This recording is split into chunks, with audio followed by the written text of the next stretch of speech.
welcome to another episode of Chamber Chat. Got a super special guest in the car next to me today. I'm going to let her introduce herself. I am Pat from Country Vitamins. Everybody knows what Country Vitamins is. You guys have been around forever, right? You know, it really isn't forever, but 39 years is a long time. That's a long time for a small business. Yeah, I never would have thought that, though. I never would have thought of 39 years in business. You know, when you open up a business with like 3 products deep, you know, or across the shelf, and then carefully spaced around the perimeter of the store, you go, gee, I hope I make it to the next day and the next day. What was that? Yeah, what was that first week, month, year? Oh my God, I made a mistake. You know, was it really? Well, I felt like we made a big goof. Well, we had packed up our family. We had like 3 little kids, and we got like $7,000 worth of product, which is not much in a store like ours, and we spread it around the actual perimeter. We didn't have any shelves in the middle. Really? And the first day was somebody came in the day before we opened and bought some stuff. I thought, we're on our way. That was your first sale. Oh my gosh, it was $40.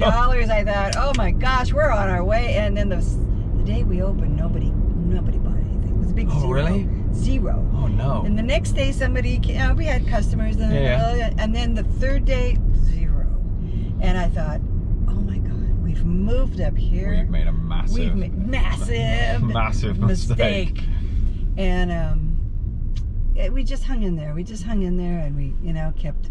My husband actually worked at Michael's Landing when it opened up, and was just opening up. Okay. And that's a spaghetti factory. Yeah. But, and so that sustained us, and everything was toward the business. And then at 7 years, I said to my one employee, "Gee, I wonder if we should have a promotion." She goes, "I think you should." Hey, we made it to 7 years. That's kind of a big deal.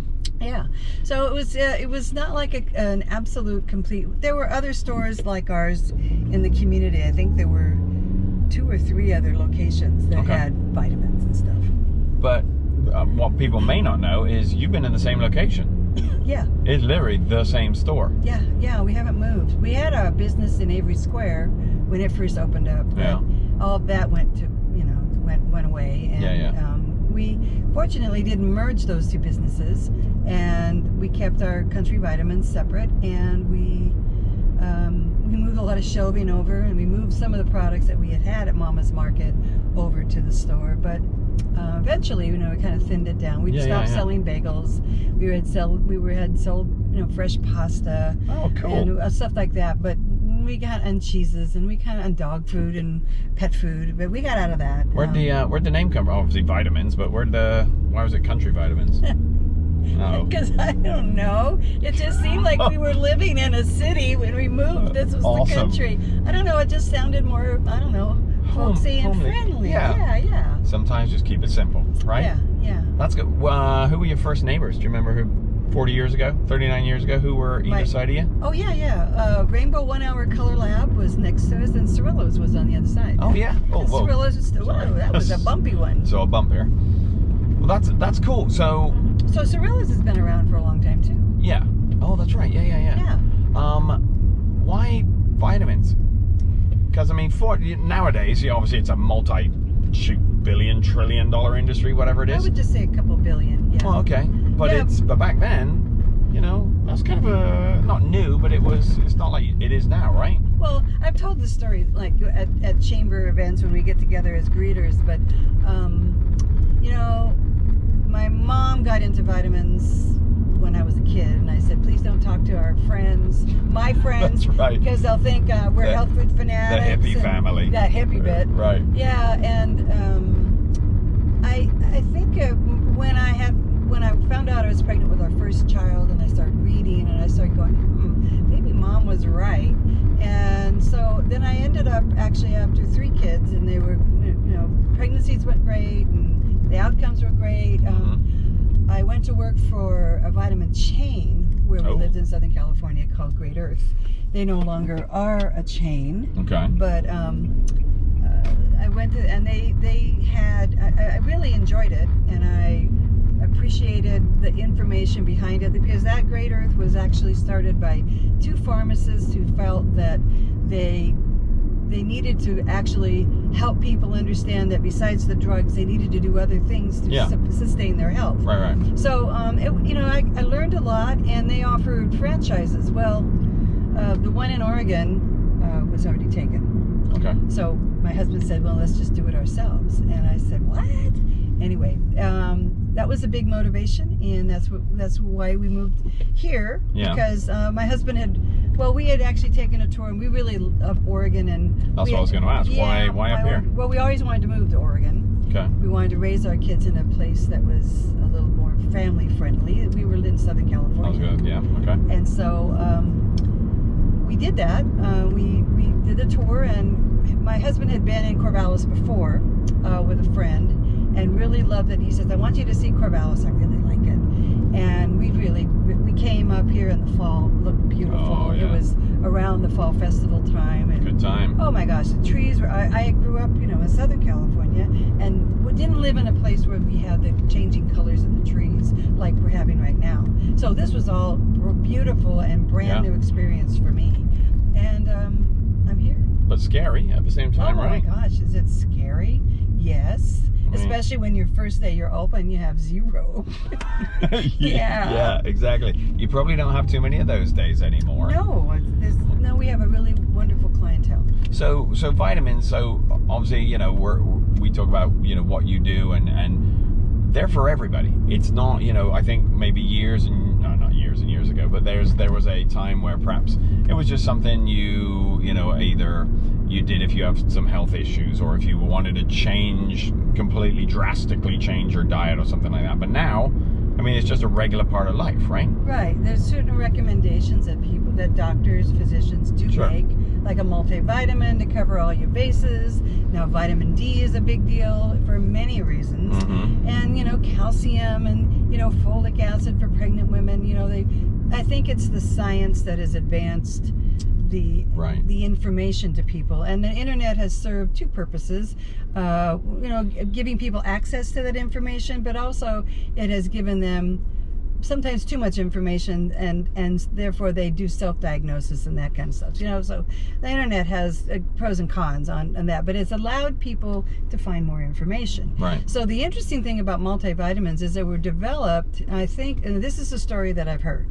So I don't have anything to footnote it and validate it completely, but apparently during World War II, it was something that was being developed for soldiers who were out in the field, and they didn't want them to get scurvy. They didn't want them to have all those beriberi and all these other conditions. Right. But then the war ended before they actually got that completed. So the first multivitamins out there were like the one-a-days. Remember the little the little red pill? Yeah. And I remember taking those pills, and I remember that was our vitamin. But we've now advanced, and you can see so many different products out there that are multivitamins, and they cover whole food bases, and they cover much higher potencies than the minimum daily intake that kept you from getting disease. Well, and as our diets get worse and worse. Yeah. Well, now we have, the whole vitamin D thing is really interesting because we make it on the surface of our skin. We put so much sunscreen on that doesn't allow that process to happen. So the recommendation is to get 20 minutes in the sun, not in the worst part of the day, but when the sun is high overhead, but get 20 minutes, and your body creates somewhere in the neighborhood of 10 to 20,000 units of D, when you're out and exposed in the sun. Okay. But when we get into the fall, winter months here in Oregon, anybody who lives north of San Francisco does not get enough of that sunshine to create vitamin D on their skin. And so that's why a supplement is seemingly important. And during this whole pandemic we've gone through, a lot of research is out there, and Linus Pauling Institute put out a protocol. They had 4 supplements that they thought were very important. Now, Linus Pauling Institute does a lot of micronutrient research. Right. And they're very, very, they do, it's incredible what they do. But they recommend like 4,000 international units on a daily basis to keep your immune system healthy, and also to help your bones and all that jazz. Yeah. But also, they also say, check with your doctor. Don't always, it's not something that you want to just do too much. So a lot of people take vitamin D tests, you know, when you get your blood test and you go see your doctor. I see a lot of that advertised now. Yeah, so then you do that, and that's what they mention on vitamin D's. But we didn't know about that.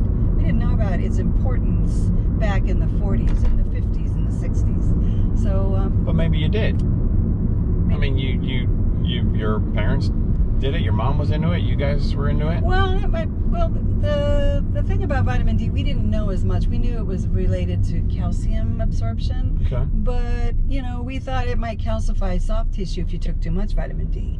So it was minimum daily intake to keep you from having soft bones and things like that. Right. So, supplementing your diet. People's diets today, you know, like they say, about 60 to 80% of the population is obese. So yeah, there are some problems with a lot of the people's diets. Maybe not getting enough of the nutrients just because they're lacking in the food. Well, I mean, it sounds silly, but that's why they call them supplements, right? Yes. It's supposed to supplement a semi-decent diet. It's not a replacement. It's not a dietary replacement. Because, in all seriousness, you can go overboard on the sure you can. On the stuff, right? Yeah, but I have to say, sometimes you know, to get like too much vitamin A, you'd have to be, you know, chugging it. You got to be chugging it, or you got to be eating a polar bear liver every day, because that's got too much vitamin A for our bodies to handle, and so that could be serious. But yeah. So don't do that. Don't do the polar bear liver. Well, yeah, exactly. So one of the cool things about Chamber Chat is that we like to obviously talk about, you know, the business and country vitamins, and let's, you know, sure. But we also want to know about, like, you. Yeah. Right? Sure. So everybody wants to know about Pat. Why would they want to know about me? Come on, because people love you. So ask me a question. All right. Hold on. All right. Okay. I'll get there. Well, yeah, I guess I'll just. So you mentioned earlier about moving up from Southern California. Yes. What was your upbringing like? I have a sister, and it was a pretty normal upbringing. It Yeah? was like, my dad, my mom. White picket fence, 2.2 kids. Well, 2 kids. Yeah. All right. Yeah. This is very typical. My parents. My dad is actually. He was in the Air Force and met my mom in San Bernardino, and they got married, and they had a little family. And we lived in Southern California, and then I got married at 19, and they thought it would never last. And I guess it worked out. It's about 48 years now. Yeah. All right, so we're pretty beyond that breaking point. We're working through it. Yeah. Were you a good kid in school? I was 6th in my class. Oh wow. Yeah. Okay. Why weren't you top? Because I didn't like math. Oh really? I got B's in math, but that was okay. That was okay. I wasn't striving to be a pharmacist or a a physicist. Yeah. What was your favorite subject? I was a journalism major and art. I was a journalism and art major. Okay. But I started having a family, so I never finished those degrees. So, okay. But I wrote, and I still write. I write our newsletters, that kind of stuff. Do you ever wonder what if? Sure, I do. Yeah. Yeah, but you know something, I really love where I live. I love what I do. I love my family. So you know, there's no regrets there. Oh yeah, no. But it's just in that back of your mind, you're like, yeah, I could write. Yeah, I could, and I still can. So. Well, yeah, it's not like it goes away, I guess. No, it doesn't. You know, that's cool. So you moved up here. Yeah. Started a family, or you started down there? Yeah. And then obviously, and then moved up here. Traveling. Let's talk about traveling. Yeah, I love travel. Where's your favorite place to go? If you could go anywhere in the world. Well, I haven't gone all the places I want to go because we've had sort of an interruption in life. So where's the favorite place you have been? Italy, Amalfi Coast. My husband's family, I do genealogy stuff. Okay. I love, finding out where people are from and where we are from. Yep. And my husband's family, his dad's side of the family is from Italy. Okay. And so we went to Italy, and we went to the eastern side of the country. When was this? We drove 10 years ago. Okay. This is when the financial crisis was around. Perfect timing, Good time. right? To take your credit card, and they go, we don't want your card. Yeah. Okay, we got to go get some cash. Yeah. But we went to Francavilla Fontana, which was in the boot heel. It's in the arch of the boot heel. Okay. And that's where his grandfather came. And can you imagine? He was 13 or 14 years old, and he came to America. I don't know if he was sponsored or anything like that, but he came by himself. Because it was just for a better life. And while we were there, we ended up staying along the Amalfi Coast, and that was the most beautiful. Just when the woman took us to our room and then opened up the balcony. Oh yeah. Oh my gosh, there was this beautiful bay, and we just had a lovely time. It was just incredible. Have you been back since? No, and then we had a pandemic. Thanks a lot, pandemic. Yeah, well, another place I want to go is Avellino, which is north of Naples, which is where his grandmother came from. Okay. And that's on hold. I have family that's in Norway. I want to go there. I have most of my descendants come from Northern Europe, so I want to go to England and Wales and Scotland and Norway and Sweden. I found out that I have Swedish in me, so those are countries of interest to me. Do you subscribe to the whole ancestry DNA thing, or are you more of a I did that, yeah. And that's where it all started? Well, that's where it continued. Yeah. Any interest in family members? You're like, whoa. What do you mean? You know, like, okay. Oh, do I have interesting family members? They're weird. Or wow. No. I got some cool things on my dad's side of the family. One of our family members was George Washington's uncle. George Washington, you know. Okay. Yeah, so we're related somehow to the Washington family. All right. I have traced some of my mom's side of the family and my dad's side of the family to English court. You know, so back to... Am I talking to royalty, sort of? They were ladies and lords. Yeah, they were. Yeah, but I can't put that on my shoulder because I don't really know. I mean, that's Lady so Pat. distant. Oh, yeah, Lady Pat. Yeah. It's kind of cool, though. My wife has done a lot of ancestry, and it's a cool thing to go through. You know, just and again, you go down the rabbit hole. Suddenly 6 hours is gone, and you're like, what have I been doing? I know, but then you find out, you know, your parents, you know, you always just think, okay, I got my dad and my mom. Yep. And each of them had a dad and a mom. And then it goes back, and there's 9,000 people in my tree. Yeah, I know. It's crazy. You know, and it's including some of them from my husband's side of the family, but it's pretty incredible. And you know, when if you were to ask me who in the past would you like to meet, I would like to meet some of my ancestors. Yeah. No, I really would, because can you imagine getting on one of those little tiny, well, they're not tiny, they weren't tiny, but one of those little boats, those ships with the sails, and sailing across the Atlantic Ocean? And that's not a quick trip either. No, and when the wind gets stopped, they were stuck out in the middle of the ocean. They're just floating, right? They're just floating, waiting for another wind to come, or... oh, here comes some wind, and it's a hurricane. Or it's the wrong way. Yes, it sends them back. We're going back, man. I picked like the bumpiest road here. Hey, yesterday, or this morning, no, yesterday, SpaceX just launched a rocket full of tourists into space. First tourist-only rocket. Any interest? No. None. Well, yeah, if someone were to give me a ticket, maybe that would be interesting. But I'm not going to pay millions of dollars just to do a thrill ride like that. No. Well, it's a free trip. If it's a free trip, maybe. You think space would be cool? As long as it's, I want it. Well, I heard someone else ask this question, and they said, I think I'd like to see it happen a couple of times to make sure it's safe first. That's a good call. Yeah. So I would want to make sure, you know, we're not having any unusual things happen, like not coming back. Well, yeah, like getting stuck up there. Stuck. I imagine that's. I don't think I want to be in orbit like George Clooney in that one movie where he was in the spacesuit and Gravity. Yeah, and he went floating out into space. Yeah. He's somewhere around Jupiter now. Yeah, poor old George. Yeah. So you've done a lot of traveling. I imagine you've when you're traveling, you've done a lot of eating. What's your favorite food? Oh, come on, Simon. I like lots of food.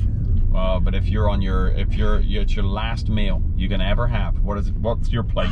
What's your plate look like? Gosh, I don't know. Okay, I'll tell you what it's not. It's not overly hot, spicy things, because I can't handle overly hot, spicy things. And I'm helping you with your traffic. I know. I'm sorry. like, what is going on up there? I don't think we can turn up there. Oh, no, you can't. No, we're going to go left here. Yeah, we have to. Yeah. We'll go straight. No, it's a no, dead end. it's a dead end there. Yeah, I know. Wow. Right, that's all right. We're just going to go left. We're just going to be here. No, I haven't answered really your question. Weighted delay for time there. Yeah, I don't really know what I would want for my last meal. I mean, if you asked me when I was a little kid, my birthday dinner would have been spaghetti. Okay. And that's very Italian of you. Well, I know, and I'm not a bit Italian. And a chocolate devil's food cake. Those were what I wanted when I was a little kid. But my palate has matured, and there are so many things I love to eat. I mean, I love. When you cook, what do you cook? Oh What's your gosh. This is what we're cooking. This is my favorite food to cook. Gosh, Simon, these are the hard-hitting questions. Okay, these are the hard questions because my husband is a great cook. Oh. And so between the two of us, we eat very well. I mean, I love big salads. I love spinach. Who's the better cook? I can't tell you that. In case he watches. In case he sees this. No. I think he cooks really great. What's his best dish to cook? There you go. There's an easy one. Okay, his best. He does a lot of great food, but he throws a pork shoulder in the oven with low heat. Ooh. And he lets it, we're doing that this weekend, and he lets it cook like all day. Yeah. And it's so delicious. And then we can have, Taco Tuesdays. Oh, yeah. And You we can have scrape it off during the week. Oh my gosh, we have it all during the week. That's cool. That's really good. But I like steak. I also love vegetarian meals. I make great manicotti. I make great ravioli and lasagna. I make Mexican food. I love. Man, you really are all over the place. Yeah, I guess I am. That's great. Yeah, but I'm not narrow. I do have I like a lot of things. You touched on it briefly, but what about something that you have eaten already, but you'd never eat again? That I'd never eat again. Well, I peeked at some of your previous conversations. Did some research. I never ever done the snail thing, and I would never ever do that anyway. I would never. They're honestly not that bad. Oh, I've heard this, but it's a texture. Oh no, it's the fact that I smash them when they're taking over my garden. I mean, it's just they've been a garden pest, and I can't eat a garden pest. Yeah, I see that. I mean, they're not those snails. I know. Well, just like, But they're related, and I can't do that. Yes, I can't do that. I can eat clams. I can eat mussels. It's the same as, that's just it. It's the same as a clam. But I've been. It's up here. No, but it's just in my mind. Right. I've gotten rid of them in my garden. We don't have them here in Oregon. Right. But I used to have to get rid of them in my garden in California. Ugh. Not good. Music. Oh, we've talked about music before. We have. Tell them what your favorite one band. I told you it was a variety. I'd have to have. No. I told you it has to be a. I told you that. It's multi. I'm a. What are you listening to now? What do I listen to now? Yeah. I listen to new age music. I have to tell you that. But I like music from the 60s and 70s. So I think we talked about this. It's anything from Gordon Lightfoot, Beach Boys, Jan and Dean, to Kim Carnes. It's Annie Lennox. Remember we talked about that? That's right. Steppenwolf, Three Dog Night, Booty Blues, even James Brown. Hey, those are all the CDs. Who doesn't love a bit of James Brown? Yeah, I feel good. There you go. Oh, that's it? That's all you're going to bust out? That's all I'm going to give you. No, I'm not going to do more. We've had two people singing in a chamber chat before. Really? Yeah. No, not me though. It's not going to be three? No, it's not going to be three. Okay, fair enough. No. When you are thinking of your perfect day, what does that look like? From when you get up, you got no responsibilities, you can do whatever you want. What does your perfect day look like? I have my coffee. Everybody's got to have coffee. Maybe take a walk or that kind of thing. But I love working in my garden. Okay. It's kind of meditation for me. So working in my garden for hours is good. I also want to get back to my sewing. Ooh, so I would like to. I have a whole room full of fabric. My husband thinks it's a second store, and I haven't done that. I'm the same way. Oh, you got your fabric? My wife has a shed out in the back. Oh, I don't have full of. Oh, no. that. It's ridiculous. Oh, don't do that. Someday, I'll be able to make all those quilts, and then But that's just it. my art. Someday. That's How the long thing. have you had this material? I bet you've had this material decades. Well, the thing about buying fabric is like a piece of artwork because it doesn't come back again, right? So you got to buy it right now, and you don't buy a half a yard. You buy either a yard to 3 yards. It's on sale. Well, yeah, I look for those kind of deals most of the time. I don't buy them anymore because the closet is quite full, and I haven't really. And the some days because I've been busy with the store and busy with my family. And that's the other thing. If I were to have a perfect day, I'd be spending time with my family, particularly my grandkids. So. Okay. When you garden, are you flowers and stuff, or are you vegetables, or all over the place? I have the best tomatoes this year. Oh. I've got the best, and then my husband makes tomato sauce out of them. You say this year, have you not always had good tomatoes? No, sometimes the year, this year has been great with Roma tomato. I don't know what it is, but our garden is flourishing, and last year it was like paltry.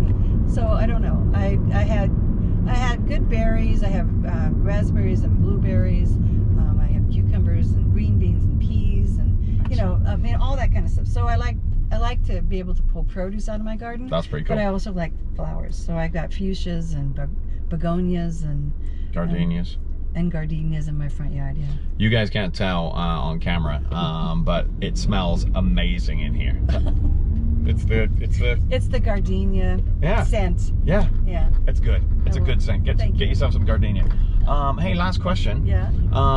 So this year, depending on your perspective, right? But let's just say it's been a different year. It's been a bit rough on some, right? Yeah. Or on pretty much everybody. Yeah.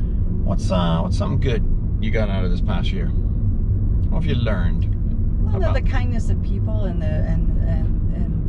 working with people. I think we've all been through challenges, and even in our industry right now, we're having problems with being able to get product.